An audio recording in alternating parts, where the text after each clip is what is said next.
Assalamu алейкум, кадырман теле көрүүчүлөр, урматтуу радио угармандар. Эфирде кайрадан ислам жана биз теле радио долбоору. Ал эми кызматыңыздарда алдыда 1 саат бою Кудай буйрса мен Турдуматтын уулу Урмат болом. Бүгүн биз Кудай буйруп насип кылса өтө бир сонун темада сөз кылабыз. Андыктан радио угуп аткандар болсо үнүн бир аз көтөрүп, жакшы угуш үчүн сыналгы аркылуу көрүп аткан туугандарыбыз болсо анда жайгашып олтуруп алабыз деп чакырып өтөм. Кандай тема деген болсоңуздар, адам баласы дайым бир эле нерсени үмүт кылат жана ошол нерсеге жетсем экен деп жашайт. Ал бактылуулук. Бирок ал бактылуулук өзүнөн өзү келип калбайт адамга. Анын сөзсүз кандайдыр бир басып өтүүчү этаптары болот. Же болбосо кайсыл бир нерселер сизде болгон болсо, сиз сөзсүз бактылуу болосуз. Биз азыр алдыда ошол нерселер жөнүндө сүйлөшөбүз. Тактап айтканда бактылуулуктун өлчөмү болгон жашоонун сапаты, же болбосо бакубат жашоо жөнүндө сөз кылабыз. Ал эми студиябыздын коногу Кудай буйрса алдыда 1 саат бою ушул теманы чечмелеп берүү үчүн келген устазыбыз, агайыбыз Адилет Кемелов. Бир эле учурда дин таануучу, теолог жана жеке ишкер. Ассаламу алейкум устаз, кош келдиңиз. Ассаламу алейкум ва рахматуллахи ва баракатух. Бисмиллах, рабби шрах ли садри ва яссир ли амри ва hlul 'uqdatan min lisani yafqahu qawli. Сөзүбүздү Аллах Таалага мактоолор айтып, анын элчиси жана кулу болгон пайгамбарыбыз Мухаммад Мустафа саллаллаху алейхи вассалам пайгамбарыбызга салам салаваттар менен баштайбыз. Бүгүн устазыбыз айтып кеткендей, урмат агайыбыз айтып кеткендей, жалпы эле мусулман бир туугандарыбыздын деги эле биздин жашообузду кантип сапаттуу жашап, кантип сапаттуу жашоого алып келерибиз тууралуу бүгүнкү күндө сөз кылмакчыбыз. Себеби бул тууралуу өтө көптөгөн кандай десем тармактарга дагы киребиз, көптөгөн тармактарды талкуулайбыз. Иншалла бүгүнкү эфирибиз кызыктуу болот деген ишеничтемин иншалла. Аллах разы болсун. Агай, маселе мындай да, баягы сапаттуу деген нерсени адамдар азыркы күндө жыргалчылык менен алмаштырып түшүнүшүп калыптыр да. Жыргалчылык бул сапат экөө бир эле нерсе депчи. Бирок биз айтар элек, сапат такыр башка нерсе, жыргалчылык такыр башка нерсе. Ушуну Кудай буйрса алдыда 1 саат бою сиз менен чогуу теле көрүүчүлөр да бизге WhatsApp аркылуу буйрса байланышсаңыздар болот. Азыр эфирибиздин 15-мөөнөтүнөн баштап WhatsApp номерибизди кошобуз. Ал жактан да сиздер талкууга кошулуп, теманын негизинде суроолорду берип жооп алсаңыздар болот. Андага эң алгач биз бүгүнкү эфирибиздин маңызы болгон сапат деген нерсеге бир чечмелөө берүүгө аракет кылып көрсөк. Сапат деген өзү эмне? Негизинен биринчи киришүүнү мындай деп баштайт элем. Негизи ислам дининде бир инсандын, бир мусулмандын кандайдыр бир негизги баалуулуктарына албетте түрдө чектөөлөр коет. Ошого башка бир мусулман килишүүгө, же болбосо аны кандай десем бир укугун алууга укугу жок деген мааниде. Ал 5 тармакта. Биринчи ал анын ишеними, дини, экинчи жакта анын өмүрү, ден соолугу, үчүнчү жагы болсо анын улоосу, тукуму, үй бүлөсү, төртүнчү анын акылы жана бешинчи анын кандай десем мал мүлкү, байлыгы. Бизде дагы ушул сапат тууралуу темасына келгенде, бул 5 тармактын өзүнө камтырын айта кетмек элем да. Себеби сапат деген бул көп жасоо эмес. Сапат деген бул азыркы учурда зона комфорта, орусча айткандай ошол нерсе менен алмаштырууну айтып атасыз. Зона комфорта бул тескерисинче ошол сапатсыз бир нерселер аркылуу өзүңдү алдоо. Кандайдыр бир максатсыз бир жашоо аркылуу өзүңдү, денеңди, акылыңды, деги эле ой жүгүртүүңдү ошого көндүрүү аркылуу сапаттан качуунун бир жолу деп айтат элек да. Сапаттуу бул эң биринчиден Аллах Тааланын ыраазычылыгына жете турган жана ошондой эле пайгамбарыбыз Мухаммад Мустафа саллаллаху алейхи вассаламдын сүннөтү болгон иш-аракеттердин баардыгы сапаттуу нерсе болуп айтылат да. Эмне себептен? Себеби пайгамбарыбыз Мухаммад Мустафа саллаллаху алейхи вассалам пайгамбарыбыз айтты: бир мусулмандын күнүмдүк күнү окшош болуп өтө берсе, ал эмне дейт? Жоготууда дейт да. Демек мусулман кечээкү күнүнө караганда бүгүнкү күнүн дагы да жакшыраак, дагы да кошумча бир жакшы иштерди жасоо менен, дагы да өзүнүн үстүнөн, дагы да балким өзүнүн мүнөзү, иш-аракеттери, кылган ибадаттары, үй бүлөсүндөгү мамилеси, достору, мамлекетине болгон көз карашын жакшыртуу менен аракет кылып өтүүсү мына ушул сапаттуу жашоо деп айтат элек да. Мына ушул нерсе сапат. кайсы бир тармак болбосун, кайсы бир иш болбосун, ошону дагы мурдагыдан жасаганыңдан дагы да жакшыраак кылууга аракет жасап өтүүсү менен кылган аракеттин бардыгы сапат деп айтат элем. Аллах разы болсун. Анан агай биз өткөнкү эфирде мындан туп-тура бир апта мурун ушул эфирден мусулман өлкөсүнө кандай салым кошушу керек деген темада сөз кылганбыз. Бирок биз эфирибиздин жүрүшүндө эфир бүткөндөн кийин деле мен ойлоп карасам, кандайдыр бир деңгээлде мусулман эли катары биз өлкөбүзгө бере турган нерсебиз жок экен. Анткени ал нерсе өзүбүздө жок экен да. Кудайга шүгүр, намазыбыз бар. 5 маал, мечиттерибиз жума күнү толуп атат. Кудайга шүгүр. Бирок чындап карап келгенде жашообуз сапаттуубу десе андай эмес экен. Буга далил. Биринчи, биз материалдык жактан көз каранды экенибизди далилдеп келип атабыз бүгүнкү күнгө чейин. Эми сапат дегенде материал деп бая эле айтып атпайбы? Бирок андан тышкары биз ибадат маселесинде дагы намаз деген менен намазыбыз деле сапаты жок экенин устаздар какшап келип атат. Намаз силер окуп атасыңар, бирок тургузган жоксуңар депчи. Андан тышкары зекет маселесине келгенде бизде зекет берүүчүлөр аз. Өтө аз.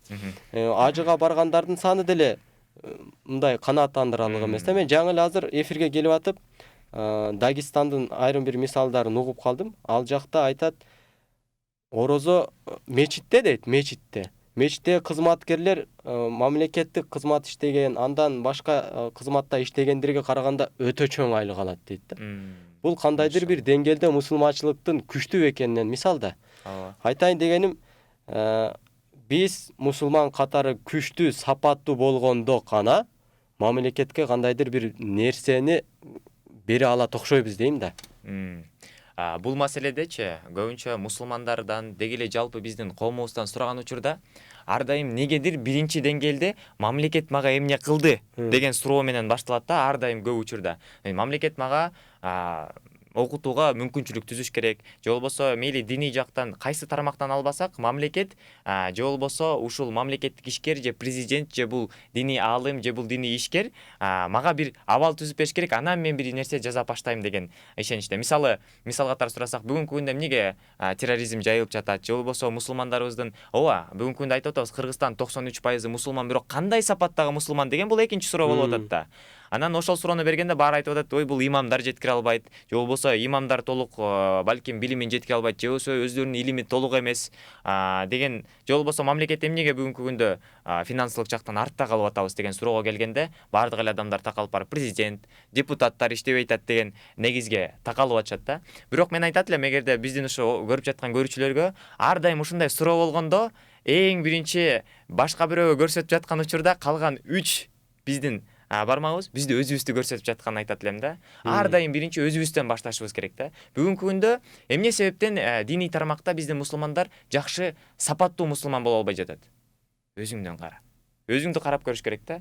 Мен ошого канчалык деңгээлде салымымды кошуп, канчалык деңгээлде мен сапаттуу мусулман болуп, башкаларга үлгү катары, жардам катары, же болбосо бир мусулман катары канчалык деңгээлде сапаттуу жашап жатам деп биринчи өзүңдөн анализ жүргүзүп, өзүң жөнүндө ой жүгүртсөң, балким ошол ой жүгүртүү эң туура болуп эсептелет деп айтат элем да.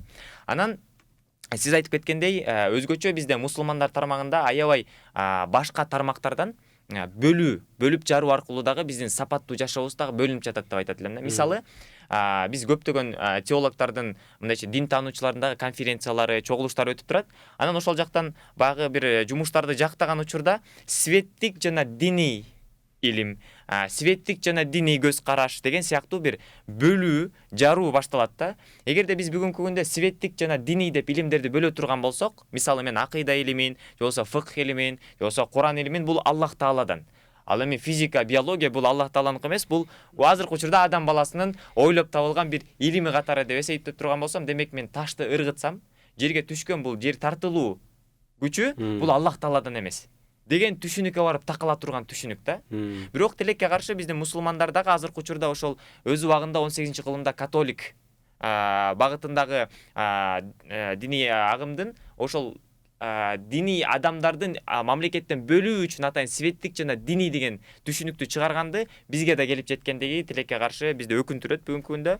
Анан мен айтат элем, ар бир мусулман ар бир тармакта иштеп аракет жасашы бул ибадат болуп эсептелинет. Ибадат темасына киргендиктен, себеби бүгүнкү күндө биздин мусулман бир туугандарыбыз жалпы эле биз түшүнүгүбүздө ибадат бул сакал, хиджаб, намаз, орозо, зекет бул ибадат, ал эми калган нерсенин бардыгы бул дүнүйө деп эсептелип атат да. Тилекке каршы бул түшүнүк аябай бир жаңылыш жана аябай таралган бир түшүнүк катары эсептелинет да. Себеби бүгүнкү күндө биз ар кайсы университеттерде ар кандай жаштар менен, жеке ишкерлер менен жолукканда, мен мисалы архитектормун дейт да.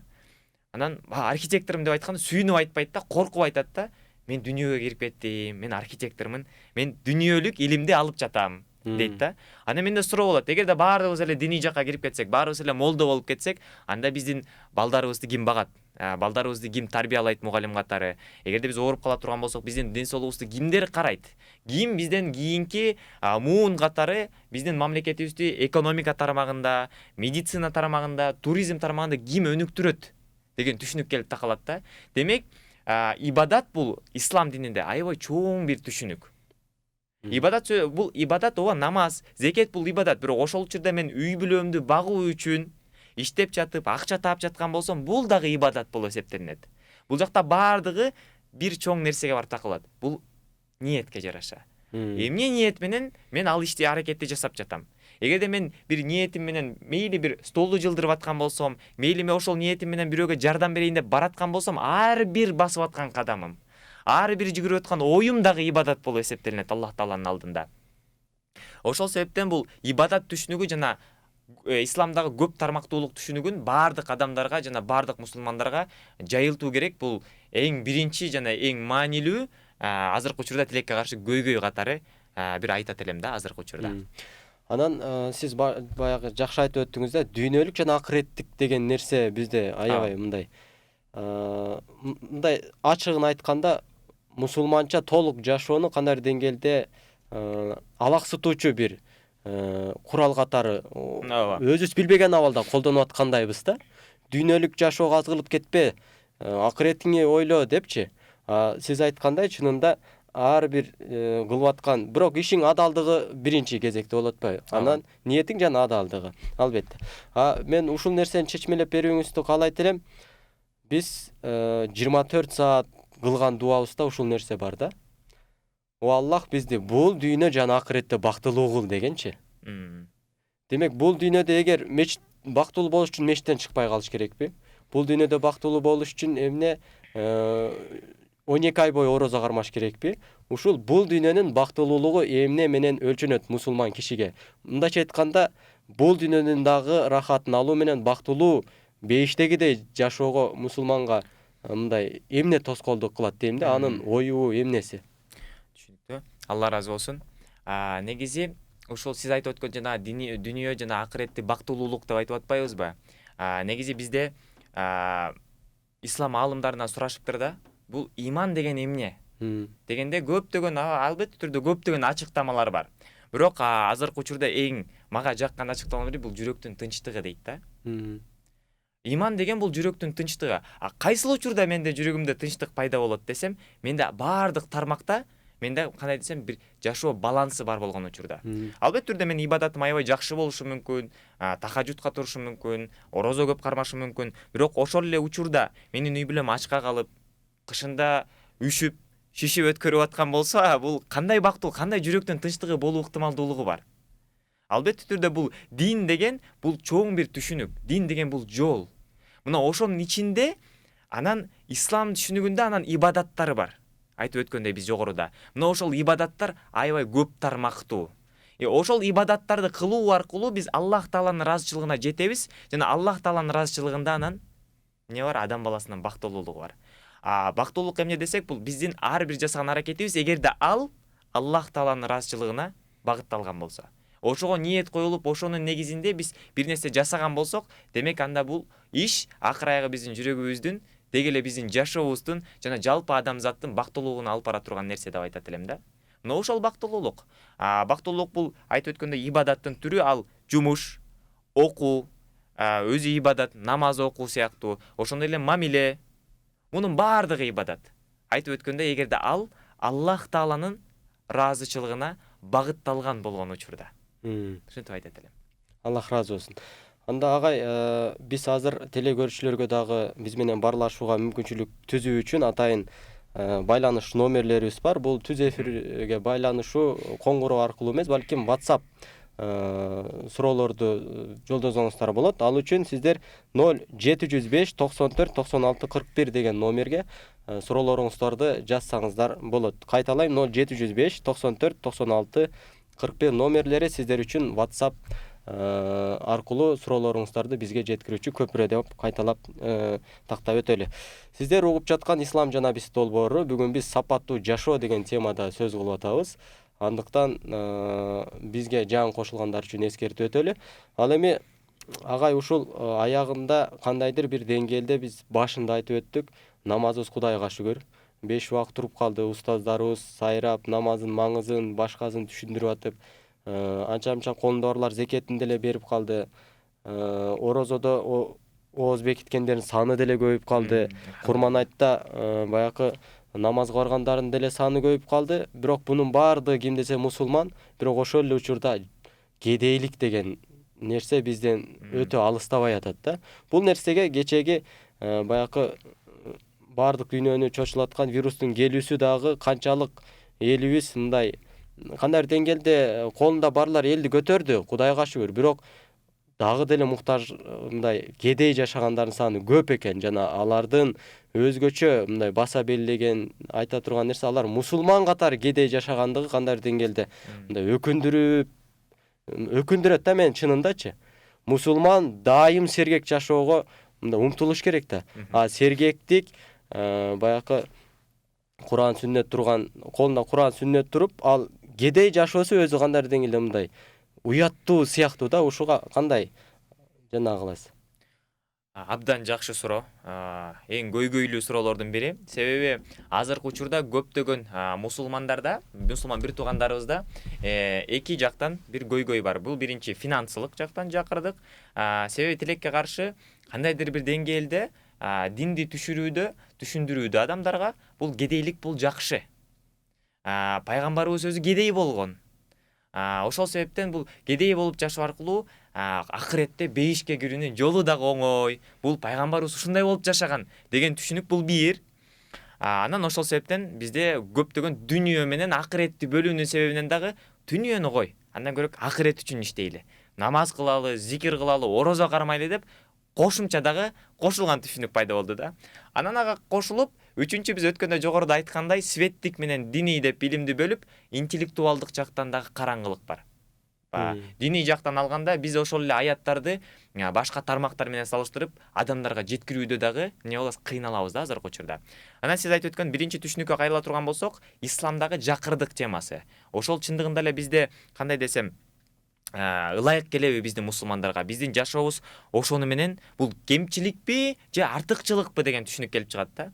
Эгерде эң биринчи биз айта турган болсок, биздин жашоодо бизге ким үлгү боло алат десек, бир эле инсан оюбузга келет. Ал пайгамбарыбыз Мухаммад Мустафа саллаллаху алейхи вассалам. Эгерде пайгамбарыбызды ала турган болсок, пайгамбарыбыз кедей болгонбу деген суроонун түшүнүгү, суроонун өзүнүн кандай десем, формасы туура эмес деп эсептейт элем да. Себеби пайгамбарыбыз эч качан кедей болгон эмес. Пайгамбарыбыз колунда бар болгон, абдан жакшы жашаган, бирок пайгамбарыбыз жөнөкөй жашоо аркылуу бай болгон адам болгон. Мен негизи өзүм да кичинекей кезимден ушул түшүнүккө кабылдым эле да. Кичинекей кезимде мени дагы чоңойткондо кедей болуу жакшы деп чоңойтушкан. Анан кийин барып диний жактан окуй баштаганда көптөгөн устаздардан сурай баштадым. Чубак устаздан, Кадыр ажыдан, Фаркат ажы устаздарыбыздан көбүнөн сурадым да. Анан ар кайсы устаздан сурай берип, акыры айганда толук кандуу бир жоопту ала алдым. Бир устазга барсам, бир философиялык жооп берди да. Пайгамбарыбыз бай болгон, бирок жөнөкөй жашап, бул философияны көрсөттү дейт. Ал кандай философия десе, акча болсун, бай боло бер, бирок байлыгың чөнтөктө болсун. Жүрөгүңдө кедей бол. Жүрөгүңдө дүнүйө жок болсун, жүрөгүңдө бир гана Аллах Тааланын ыраазычылыгы. Ал эми байлыгың канча, чөнтөгүңдө миллион, миллиард боло берсин. Себеби сенин жүрөгүңдө Аллах Тааланын ыраазычылыгы болсо, жүрөгүңдө кедейчилик жана жөнөкөйлүк болсо, ал акчанын баардыгы сөзсүз түрдө максаттуу тарап, Аллах Тааланын ыраазычылыгы үчүн сарпталат да. Бул биринчи. Экинчи, факты жактан ала турган болсок, пайгамбарыбыз бай болду деп атабыз. Себеби мамлекеттин казынасынын 3/4 бөлүгүнүн дээрлик үлүшү, 5/1 бөлүк үлүшү, согуштан түшкөн олжолордун көбү дээрлик пайгамбарыбыздын өзүнө түшкөн. Бул тарыхтан пайгамбарыбыздын сирасын, пайгамбарыбыздын өмүр баянын окуй турган болсок, буну ачык эле көрө алабыз. Андан ары экинчи ала баштайбыз. Пайгамбарыбыздан кийинки үлгү боло турган муун кайсы биз үчүн? Десек сахабалар. Сахабалар ичинен эң алдыдагы үлгүлөр биз үчүн ким десек, албетте түрдө пайгамбарыбыздын мураскорлор, халифалар, кийинки мураскор өтүп мамлекетти башкаргандар. Мына ошол халифаларды ала турган болсок, 4 халифанын ичинен 3-өө абдан бай болгон. Али радиаллаху анхудан тышкаркы Усман радиаллаху анху, Умар радиаллаху анху, Абу Бакр радиаллаху анху бай болгон адамдар. Бай болгон жашоосунда. Бул түшүнүк менен жеттик. Демек, эгерде пайгамбарыбызды биринчи бай деген түшүнүккө келдик, анан ал жөнөкөй жашаган жана байлыкты чөнтөктө болсун, жүрөгүңдө кедей жана жөнөкөйлүк жана Аллах Таала үчүн аракет кылуу түшүнүгүн берди. Ал эми анын өмүрүн, жашоосун эң жакшы жашаган инсандар сахабаларда бай болгон болсо, демек бул түшүнүккө келдик. Экинчиси, диндин өзүн ала турган болсок, диндин негизинде 5 фарз бар. Бул биринчи ла иляха иллаллах келимесин айтуу. Эгерде мен жашоомдо бир жолу айтып турган болсом, өмүр бою мусулман болуп жашап өтсөм, демек мунун үстүнөн мойнума кутулуп бул фарзды аткарган болом. Экинчиси албетте түрдө бул намаз окуу, намаз окуу, орозо кармоо. Андан тышкары биз айтып аткан зекет жана хадж фарздары бар. Ажылык. Бул экөөсүндө байлык болбостон мойнубузга фарз түшпөйт. Демек, толук кандуу динди жашаш үчүн белгилүү бир деңгээлде бизге байлыгы болушу керек деген түшүнүккө такалабыз. Бул экинчи далил.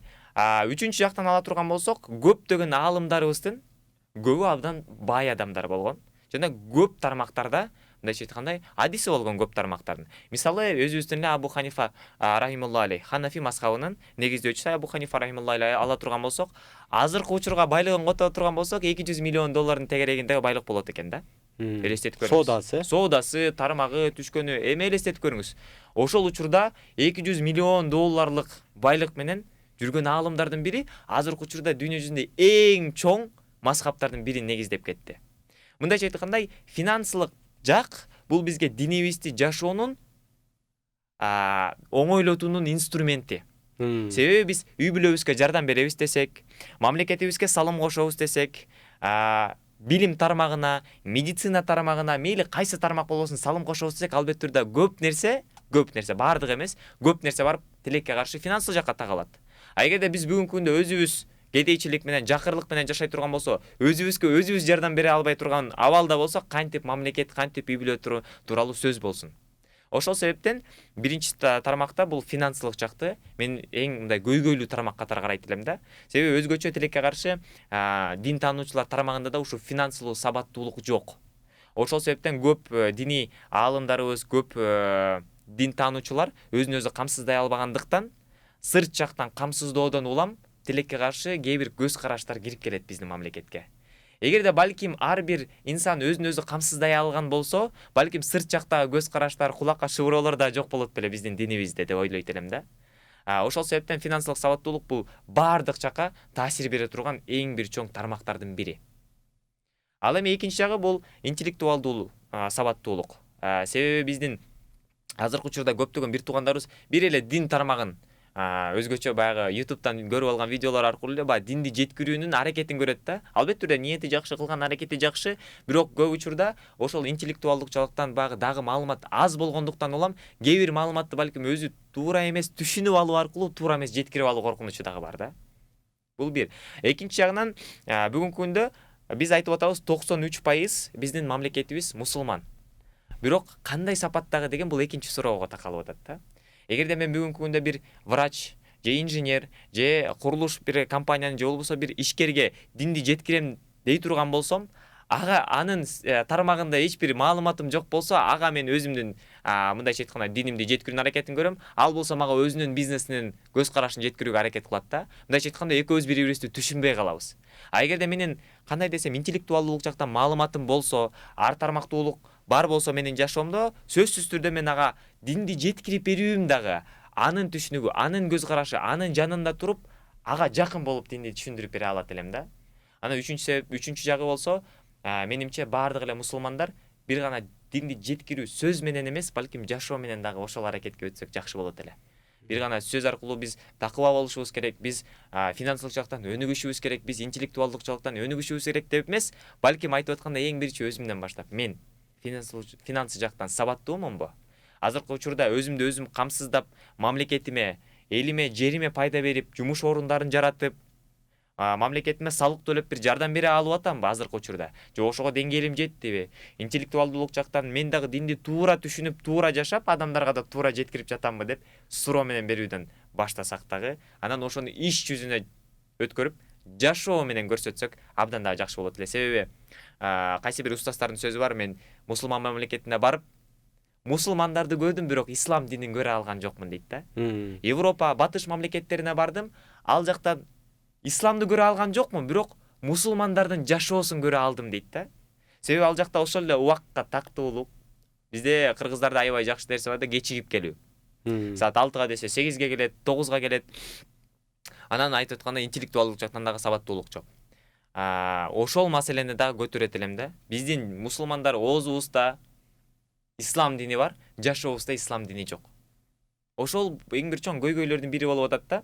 Себеби убакыт жагынан сапаттуу жашоо деген эмне? Бул бир эле байлык эмес, бул эле интеллектуалдык жак эмес, бул туура тамактануу, убакытты туура бөлүү, туура маалымат алуу, туура маалымат жеткирүү деген негизге келип такалат да. Ал эми эгерде тайм менеджмент жагын ала турган болсок, убакытты туура бөлүү, убакыт тууралуу бөлүү. 5 убакыт намаз өзү ошол да. Багымдат, эртең менен эрте тур. Андан кийин 5-ге келген тамактан, убактыңды кара бөл, асырга жараша, убактыңды даярда, өзүң иштериңди бүтүр, андан кийин шамга бар, куфтан деп өзү мындай, өзү дин мындай идеалдуу да. Биз үчүн баардык мүмкүнчүлүктөрдү түзүп берип койгон. Тайм менеджмент мына сага. Убакытты туура бөлгүң, мына багымдат, мына бешим, мына асыр, мына шам, мына куфтан намаз деп ушунчалык укмуш идеалдуу бөлүштүрүп берип койгон да. Эгерде ошол намаздарга эле карап, эгерде убактыбызды бөлүштүрө турган болсок, биздин жашообуз көп нерсе ордуна келе баштайт эле. Өз убагында турат элек, өз убагында тамактанат элек, өз убагында жатат элек, балким көп нерсени бир эле ошол өзүбүздүн динибизди эле карап эле ошонун ичинен ала турган болсок, жашообуз сапаттуу жашоого айлана баштайт эле да.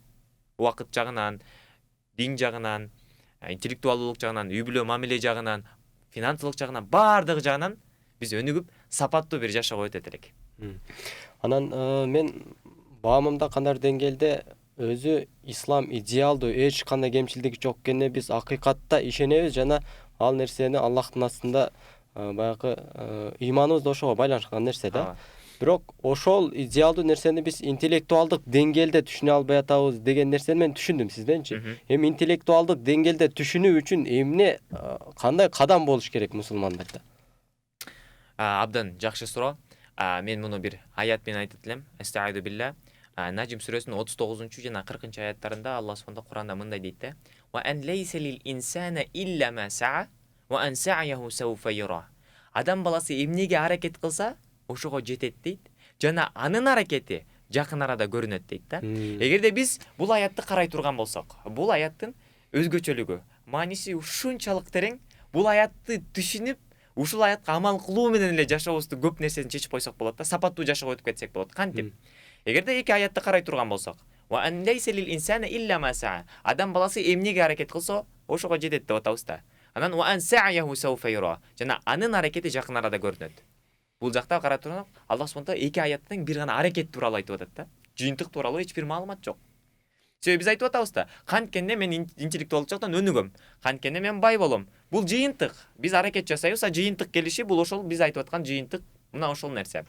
Себеби биз адам баласы бир гана жыйынтыктарды көрүү менен жашайбыз. Биз үчүн көзүбүзгө көрүнгөн нерсе бир гана жыйынтык. Ал эми аятта Алла Субхана Таала эмне жыйынтык тууралуу эч бир сөз кылган жок. Бир гана аракет тууралуу айтып атат да.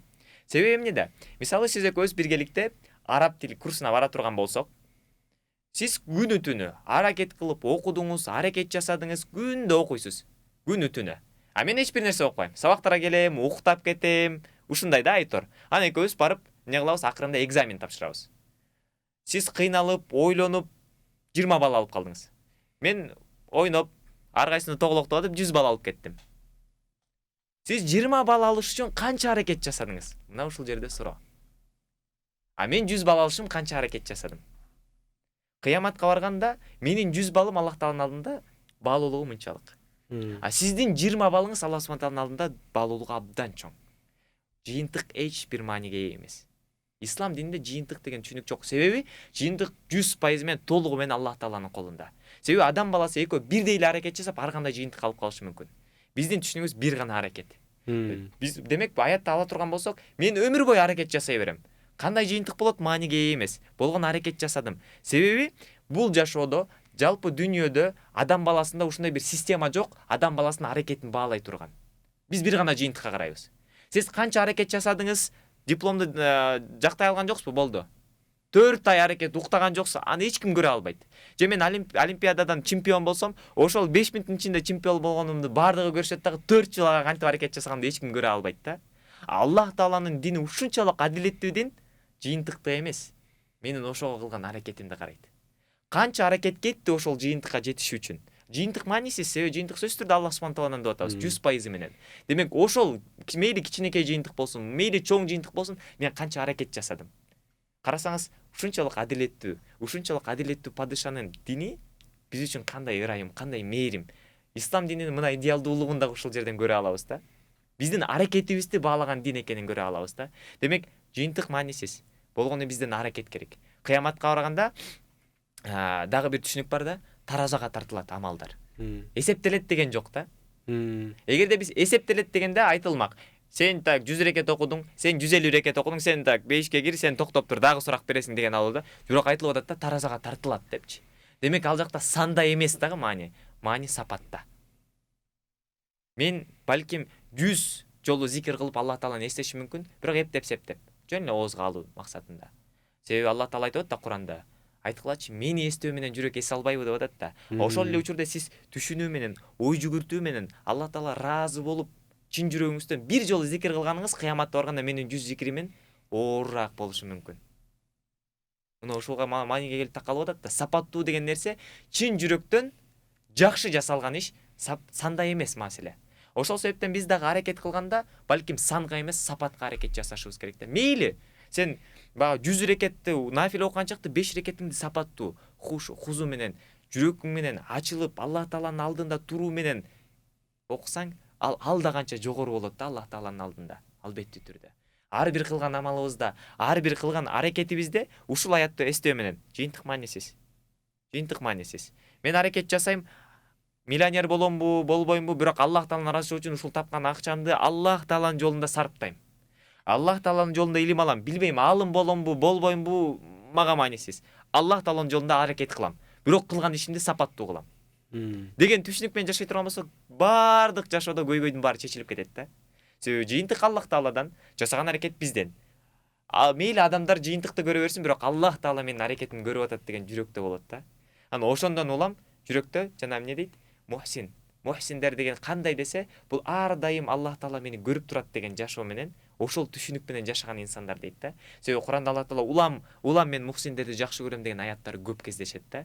Мына биз да ошол мухсиндиктин бир кандайдыр бир даамын татат элек да. Мейли кандай аракет жасап атам, мейли маанисиз, эң башкысы Аллах Тааланын ыраазычылыгы үчүн. Жыйынтык чыкса, чыкпаса дагы эң башкысы Аллах Тааланын ыраазычылыгы үчүн аракет жасап аткандыгым депчи.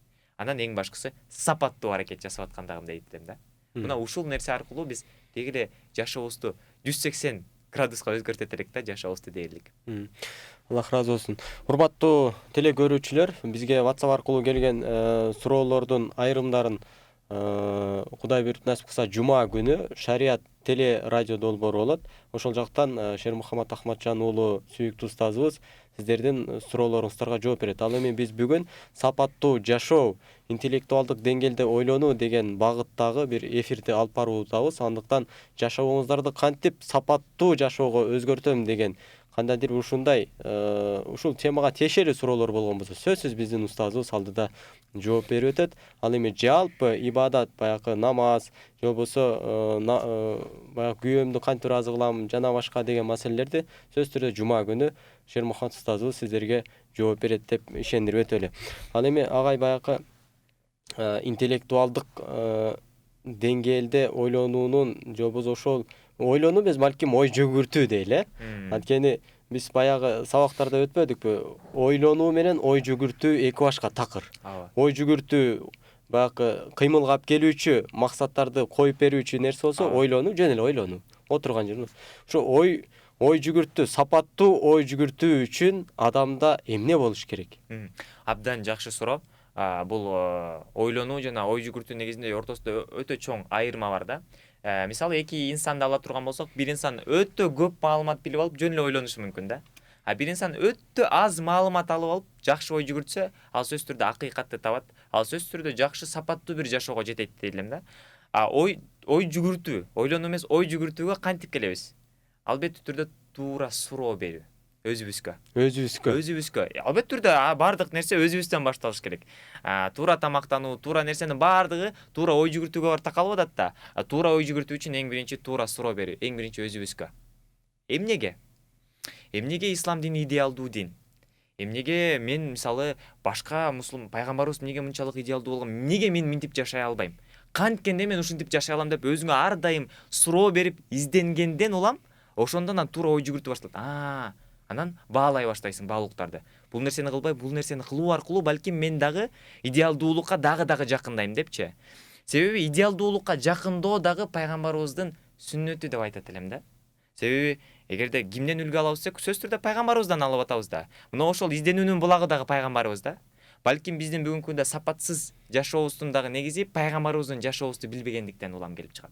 Себеби ошол кичине маалымат жок дегенде пайгамбарыбыздын өмүр баянын үстүртөдөн болсо да окуп чыгып, анын кандай идеалдуу инсан болгон экенин көргөн болсок, биз дагы өзүбүздөн сурай баштайбыз да.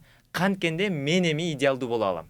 Эмнеге мен бул нерсени туура жасабай атам? Канткенде мен ушул нерсени сапатка алып келе алам деген түшүнүккө келе баштайбыз да. Себеби эгерде суроо бере турган болсок, дүйнө жүзүндөгү эң мыкты ата ким? Пайгамбарыбыз Мухаммад Мустафа саллаллаху алейхи вассалам. Эң жакшы уул ким? Эң жакшы күйөө, эң жакшы ата, эң жакшы дос, эң мыкты пайгамбар деп дээрлик баардык суроого болсо бир эле пайгамбарыбыз деген жооп келет да.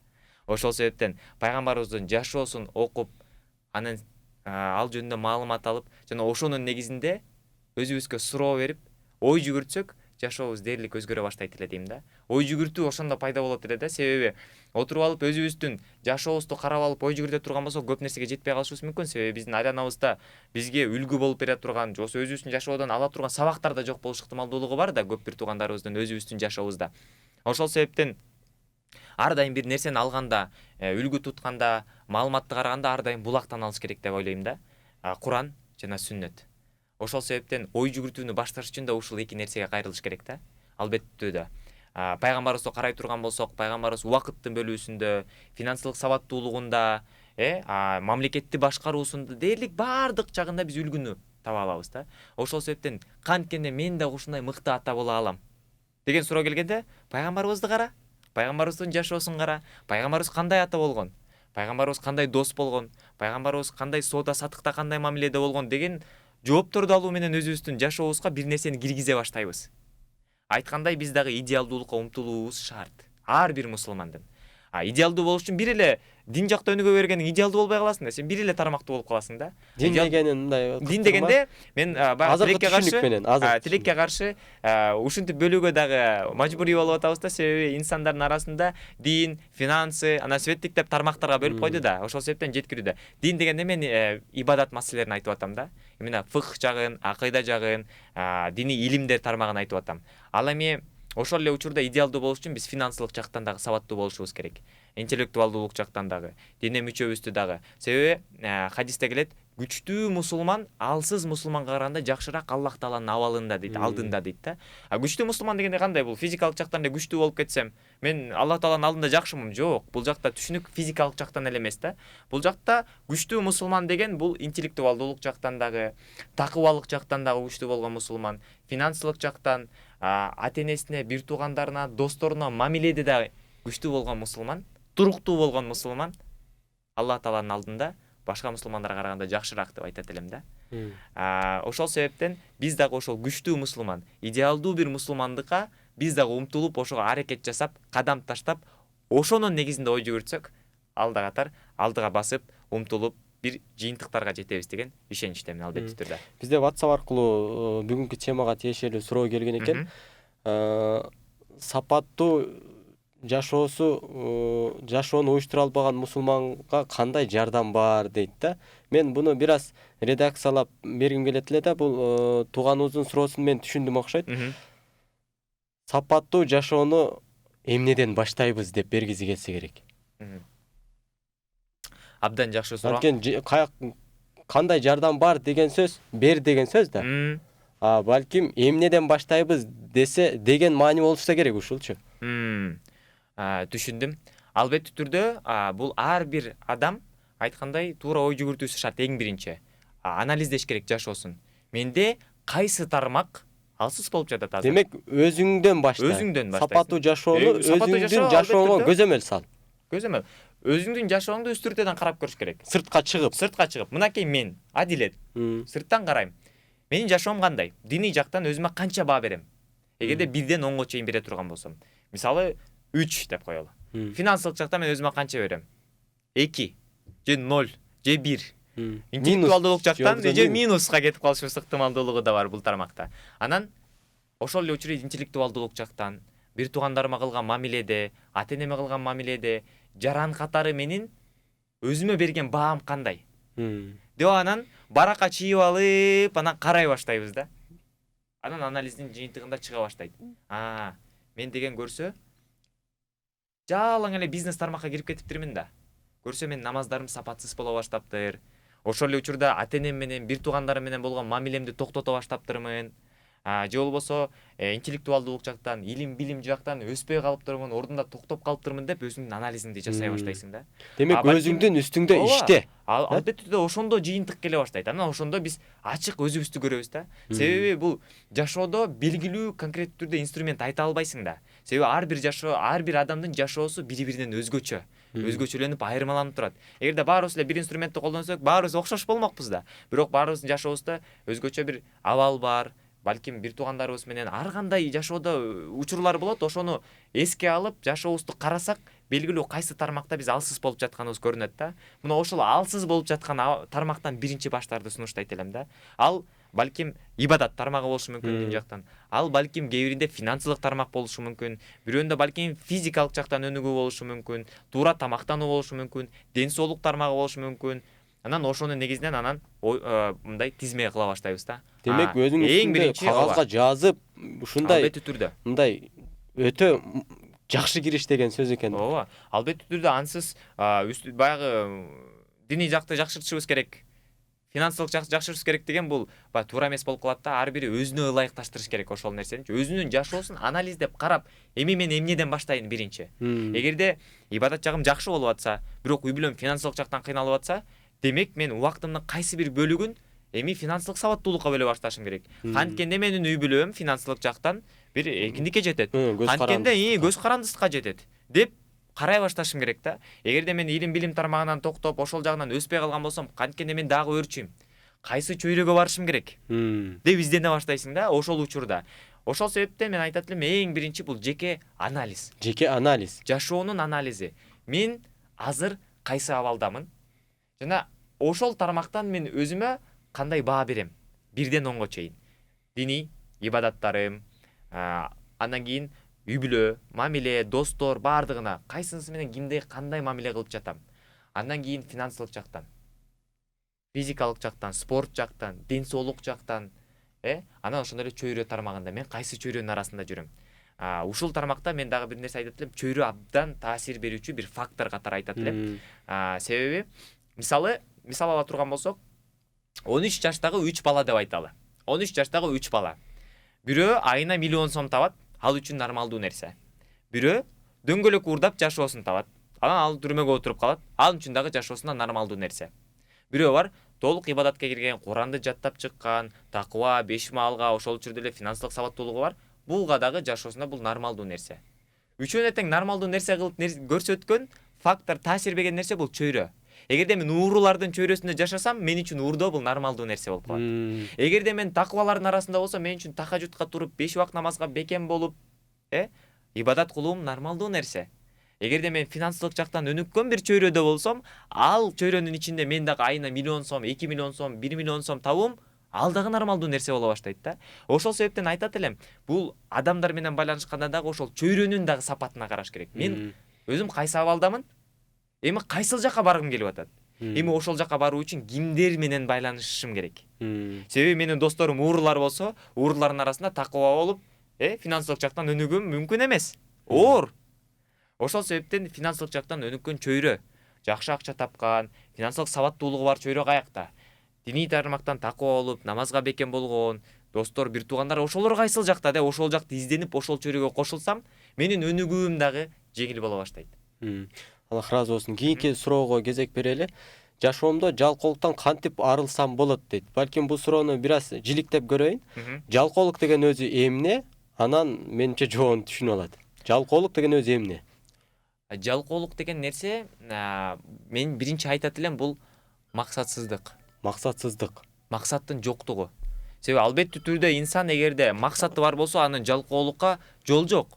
Ар дайым түрткү бере турган бир нерсе бар. Бул бир. Агай кечиресиз, ушул жерге кыстырма.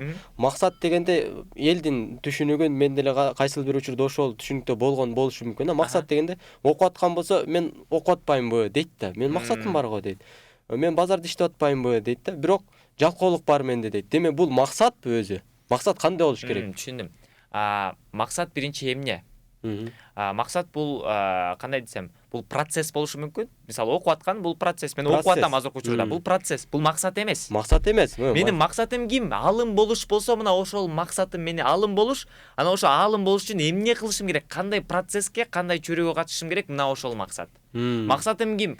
Албетте түрдө ар бир мусулман биринчи учурда ар дайым Аллах Тааланын ыраазычылыгы бул биринчи алдыдагы эң башкы максат. Бардык нерседен эң үстүрдө турган нерсе бул. Максат ушул. Эң башкы максат. Анан Аллах Тааланын ыраазычылыгына жетүү үчүн анан кошумча жардам берүүчү максаттар бар. Мен аны албетте түрдө өзүмдүн кайсы тармакта адис мен кайсы чөйрөдө жашап атам, кандай мүмкүнчүлүктөрүм бар, ошого жараша кылам да, сөзсүз түрдө. Мисалы, мен эгерде мугалим боло турган болсом, же болбосо диний тармакта окуп аткан болсом, Аллах Тааланын ыраазычылыгына жетүү үчүн мен кандай дагы кошумча максаттарды коюшум керек. Алым болушум керек. Алым болууну экинчи максатка койдум. Алым болуш үчүн албетте түрдө процесс башталат. Окушум керек, бул нерсени үйрөнүшүм керек, бул тармактан өөрчүшүм керек деген негизде анан башталат. Максатсыздык анан жалкоолукка алып барат. Себеби сен билбейсиң кайсыл жакка баратканыңды, эмне үчүн жашап атканыңды билбейсиң да. Эгерде ойго болуп, ой жүгүртүп, максатың бар болсо, жалкоолукка жол жок. Себеби отура албайсың да. Алым болуу максатың да бар, себеби алым болууңдун түпкүрүгү бар, Аллах Тааланын ыраазычылыгына такалып атса, ар бир коротуп аткан, ар бир кетип аткан секунда, ар бир кетип аткан минут сен үчүн мындай бир жоготуу да. Сен үчүн баягы жүрөгүңдө бир тынчсыздануу, жүрөгүңдө бир кыжаалаттыкты пайда кылат эле да.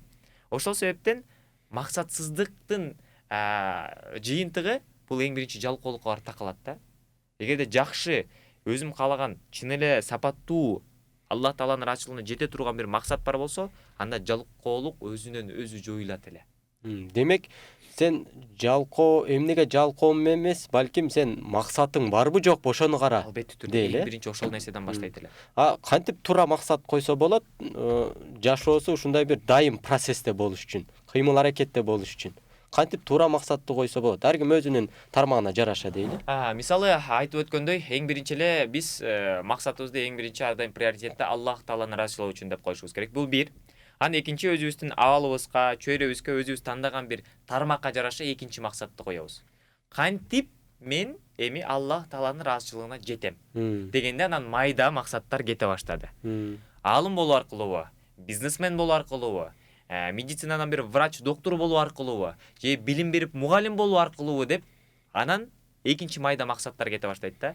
Экинчи кеттик, экинчи максат турду мугалим болуу.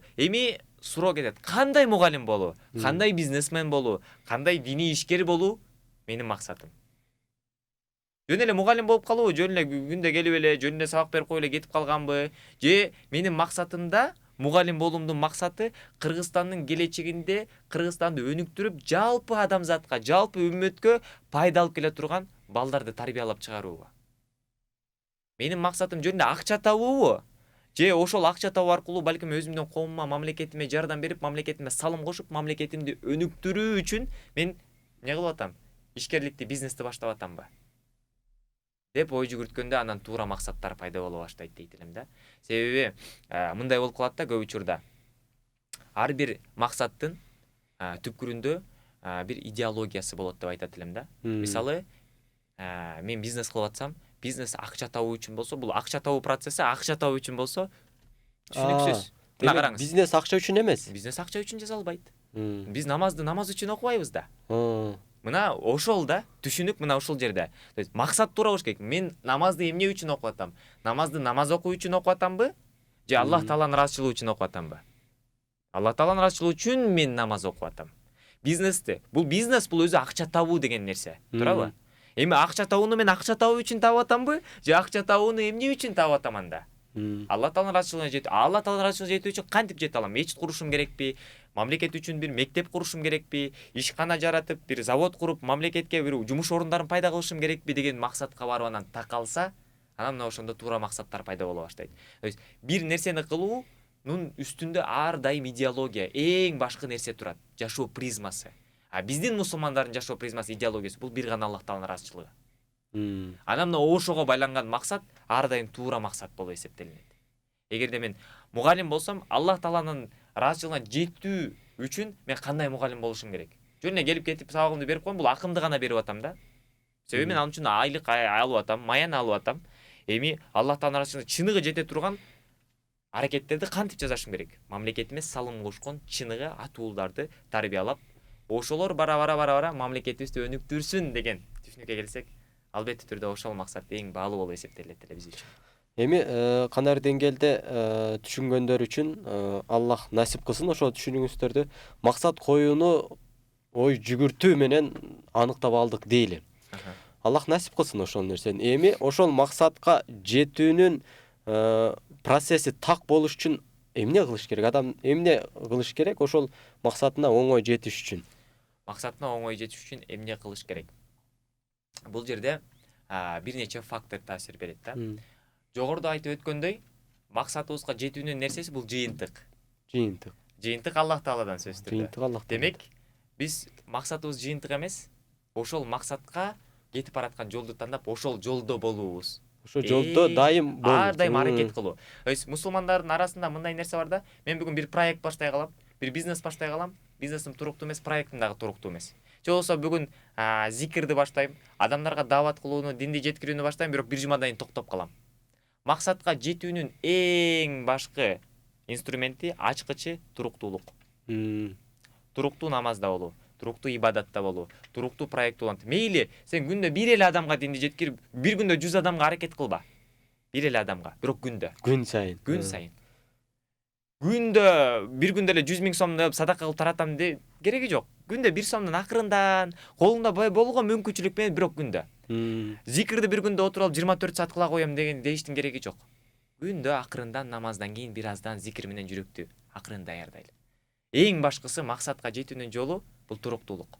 Дайым кыймылда болуп туруу, ошол максатка багытталган жолдо дайым басып туруу эмне? Себеби бул туруктуулукту Алла Таала өзү айтып атпайбы? Ан лейса лил инсана илля ма. Адам баласы эмнеге аракет кылса ошого жетет. Аракет кыл. Алла Субхана бизде көрө турган бул жакта бизден каалап аткан нерсеси бир гана аракет. Жыйынтык жок. Жыйынтык Аллахтын колунда. Маселе жок, эч нерсе жок. Болгон аракет, кайра аракет айтылып атат да. Алла Таала көргүсү келген бизден, жашообузда көргүсү келген нерсе бул аракет. Бирок ошол аракеттин эмнеси туруктуу болушу. Туруктуу болушу шарт. Туруктуу болуу аркылуу анан биз белгилүү бир жыйынтыктарга келебиз. Себеби бир күн баштадым, бир адамга барып динди жеткирүүгө аракет жасадым. Ага жакпай калды. Туура эмес жеткирип алдым, туура эмес түшүндүрүп алдым. Болду, ошо менен токтотуп койсоң болду. Токтоп калды. Бирок мен күндө аракет жасай берсем, күндө бир инсанга аракет жеткирүүнүн аракетин жасай берсем, бара балким бирөө кабыл алат, бирөө кабыл албайт, бирөө кабыл алат, бирөө кабыл. Ошентип бара канчалаган инсанга мен балким динди жеткире алам. Буга албетте түрдө туруктуулук керек. Себеби мен бир күнүн ичинде 1000 адамга жеткире албайм, бирок балким 2-3 жылдын ичинде ошол 1000 адамды динге алып келип коюу ыктымалдуулугум чоң да. Ошол себептен айтат элем, максатка жетүүнүн эң башкы ачкычы бул туруктуулук. Туруктуу аракет жасоо. Ар дайым. Анан мен бул жерде өтө бир сонун нерсени түшүндүм. Аллах ыраазы болсун. Стресс деген нерсе бар го адамда. Адам качан стресс болот? Качан жыйынтык болбой калганда.